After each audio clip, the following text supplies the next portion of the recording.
Bonjour chers élèves, bonjour à tout le monde et bienvenue sur ce forum dénommé École au Burkina Faso.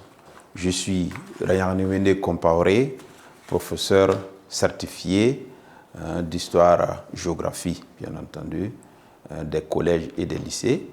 Donc aujourd'hui, nous allons nous entretenir avec les élèves de la classe de 3e, c'est-à-dire ceux qui doivent préparer leur examen dans quelques mois. Donc, ce numéro va porter sur le programme de géographie 3e. Donc, selon le programme officiel de géographie 3e au Burkina Faso, nous avons 3 grands chapitres que nous allons étudier ensemble. Alors, le premier, c'est le Burkina Faso. Donc, il y a tout un chapitre consacré à l'étude du Burkina Faso avec 9 leçons. Le chapitre 2 va au-delà du Burkina Faso, c'est l'Afrique occidentale que nous allons étudier avec 7 leçons. Et enfin, nous allons étudier au chapitre 3 les généralités sur l'Afrique. Donc, nous allons nous intéresser à toute l'Afrique à ce niveau. Donc, sur ce, nous allons commencer par la toute première leçon du premier chapitre sur le Burkina qui s'intitule L'homme et l'environnement physique. Donc, vous suivez et vous prenez bonne note également. Donc, chapitre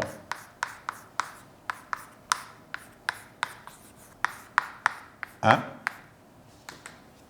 le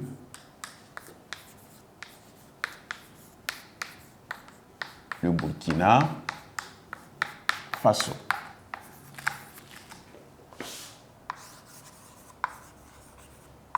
Leçon numéro 1, l'homme et l'environnement physique. Donc, ça sous-entend l'homme et l'environnement physique au Burkina Faso. Voilà.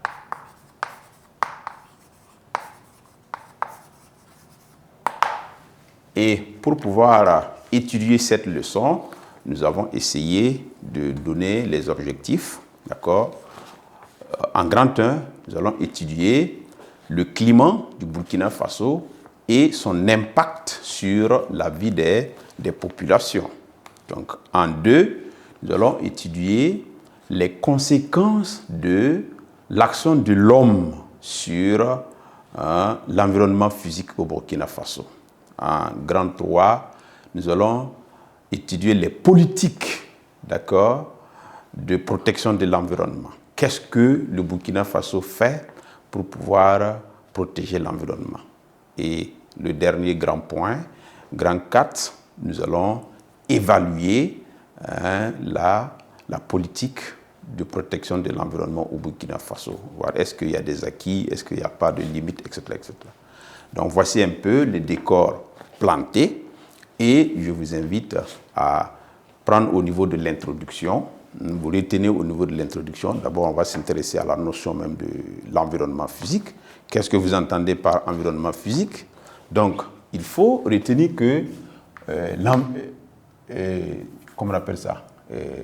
L'environnement physique, c'est quoi?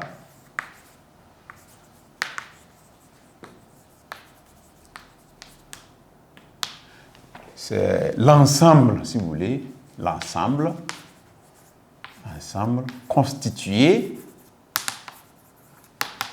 entre autres par le relief,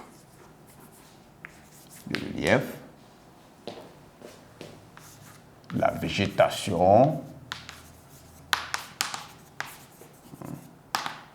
les sols, les cours d'eau,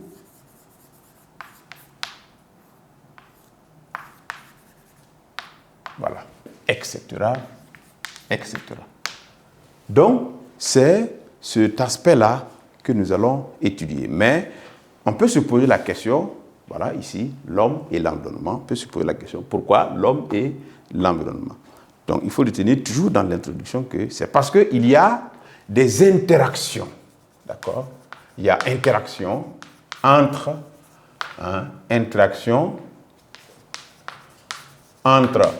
l'homme, bien sûr, et le milieu physique.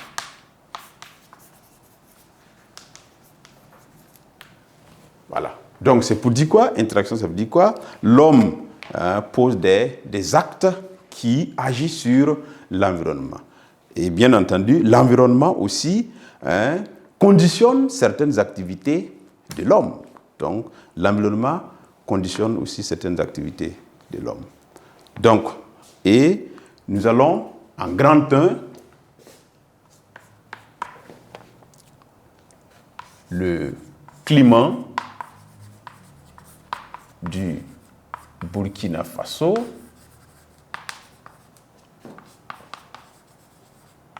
et son impact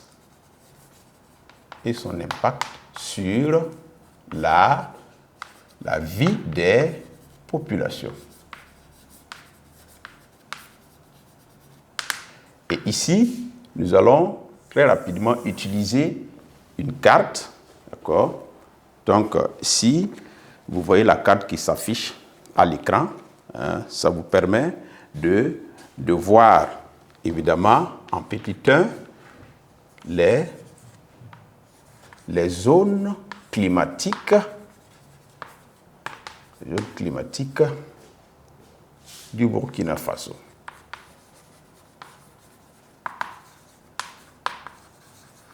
Alors, il faut retenir que de façon générale, d'accord, le Burkina Faso se trouve dans la zone tropicale sec, d'accord, zone tropicale sec, voilà.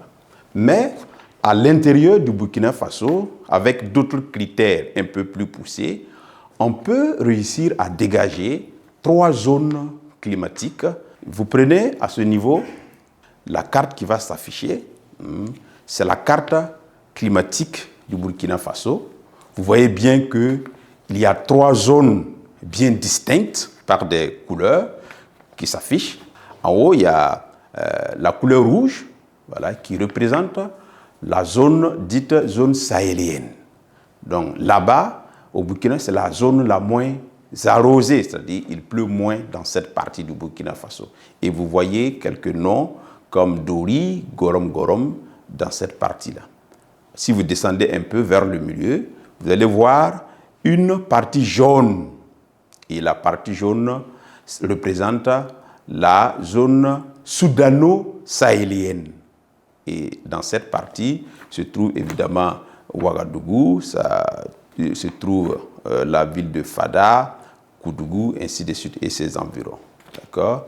Et quand vous descendez en bas, il y a la partie la plus arrosée qui s'appelle la zone soudanienne. Donc là-bas, il pleut plus que vers le milieu et aussi vers en haut que vous voyez là-bas. Donc dans cette zone, on a la ville de Bobo, Gawa, et on descend un peu vers le sud, vous avez la ville de Pau aussi qui se trouve dans cette bande-là. Donc, et les lignes bleues que vous voyez sont des lignes qui limitent un peu les pluies, d'accord? Les zones de pluie, c'est-à-dire on les appelle en géographie des isoyettes. Voilà, ça permet de délimiter les zones dans lesquelles on a une température moyenne de pluviométrie égale. Donc, ça limite les zones où on a à peu près les mêmes quantités d'eau tombées chaque année. Voilà, donc voilà un peu les zones climatiques du Burkina Faso. Donc, vous pouvez retenir, d'accord, à ce niveau, que le Burkina Faso est divisé en 3 zones climatiques, d'accord. La zone sahélienne, au nord, si vous voulez, vous pouvez aller comme ça. Vous pouvez mettre la moins arrosée, d'accord. Et au milieu, vous avez la zone soudano-sahélienne. Au centre, quoi. D'accord? Avec des villes, comme je disais, Ouagadougou, Koudougou. Et enfin, vous avez la zone soudanienne,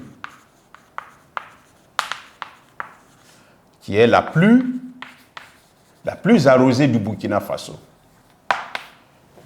Donc, et nous avons étudié ce climat-là pour voir un peu, voilà, comment ça va conditionner la vie des hommes au Burkina Faso. Donc, en petit 2, alors, nous allons voir les aléas climatiques, constatés au Burkina Faso. Donc, ici, il faut retenir d'abord ce que c'est qu'un aléa. Un aléa climatique, c'est quoi? Ce sont les événements, d'accord? Aléa, aléa égale à événement. Les événements, ce sont les changements, si vous voulez, d'accord? Changements imprévisibles, d'accord? Imprévisibles du climat. Voilà. Donc, ces changements imprévisibles du climat-là, on les appelle des aléas. Et au Burkina Faso, nous avons plusieurs aléas climatiques. Quand on note par exemple, d'accord, l'insuffisance des pluies, les pluies ne suffisent pas, ça s'appelle aléa climatique. On peut citer cela, insuffisance des pluies. On peut citer aussi les inondations.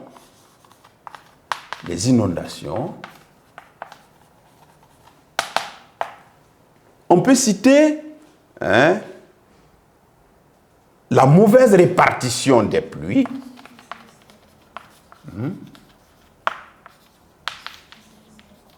La mauvaise répartition des pluies, insuffisance des pluies, on sautait pluie, d'accord? Voilà. Les inondations, la mauvaise répartition des pluies dans le temps et dans l'espace. Nous avons aussi l'augmentation des températures extrêmes, d'accord? Augmentation des températures extrêmes.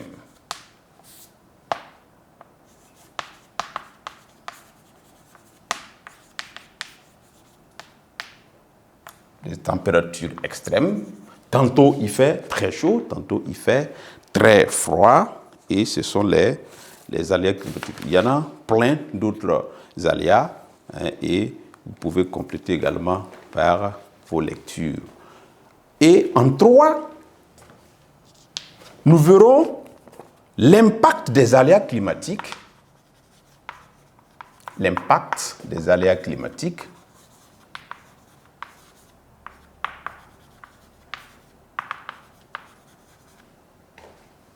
sur la vie des populations.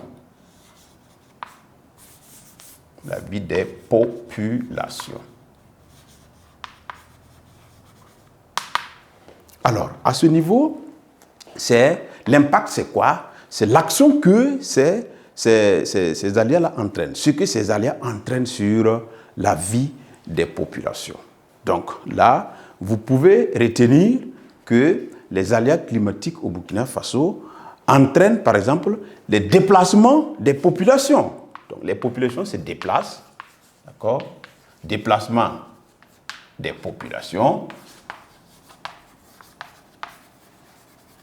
Les gens vont se déplacer de la zone où il ne pleut pas assez pour aller vers les zones où les pluies sont plus ou moins satisfaisantes. Il faut aussi dire que ça diminue les productions agricoles.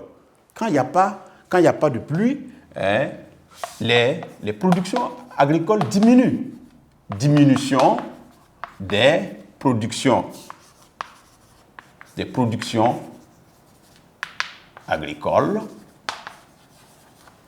Alors, on peut ajouter également des destructions des habitats. Quand vous prenez par exemple les inondations, ça entraîne des destructions de l'habitat. Donc, destruction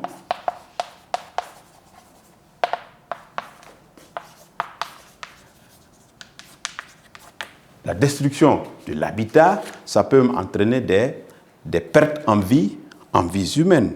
Et il y a aussi la réduction des ressources en eau. Quand il ne pleut pas, évidemment, ça réduit la quantité d'eau de surface. Okay? Ça diminue aussi le niveau de la nappe phréatique. La nappe phréatique, c'est la couche la plus proche où on peut avoir l'eau.